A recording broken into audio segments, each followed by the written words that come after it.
আসসালামু আলাইকুম। Hello everyone.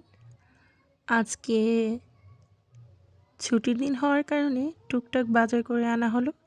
আর আজকে মেহমান আসবে, তার জন্য সবজি কিছুই রান্না করব না। রান্না করেছিলাম আজকে পোলাও, প্লেন পোলাও, আর রান্না করেছিলাম মুরগির গ্রেভি। দারুণ টেস্ট হয়েছে মাশাল্লাহ। আর এই গুঁড়া মাছটা কিন্তু অনেক টেস্ট, দেশি টমেটো দিয়ে চচ্চড়া করলে। আমার কিন্তু বেশিরভাগ সময় মাছই খেতে ভালো লাগে। পোলাওটা হয়ে গিয়েছে। পোলাওয়ের রেসিপিটা আমার পেজে অবশ্যই আমি দিয়ে রাখবো। পোলাওটা কিন্তু খুবই টেস্ট হয়। খুবই টেস্ট হওয়ার কারণ হলো এই পোলাওটা কিন্তু খুব স্পেশালভাবে রান্না করা হয়। আর এই যে চিকেন গ্রেভি, এটা আরও বেশি ইয়ামি হয়েছে খেতে। দেখতে যেমন টেস্ট হয়েছে, খেতেও অনেক ইয়ামি হয়েছে। বেরেস্তা দিয়ে দিলাম।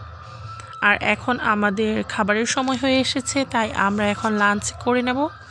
এই তো আজকে ছিল একদম সিম্পল চিকেন গ্রেভি, মিক্সড সালাদ, আর ছিল বেগুন ফ্রাই, আর ছিল প্লেন পোলাও।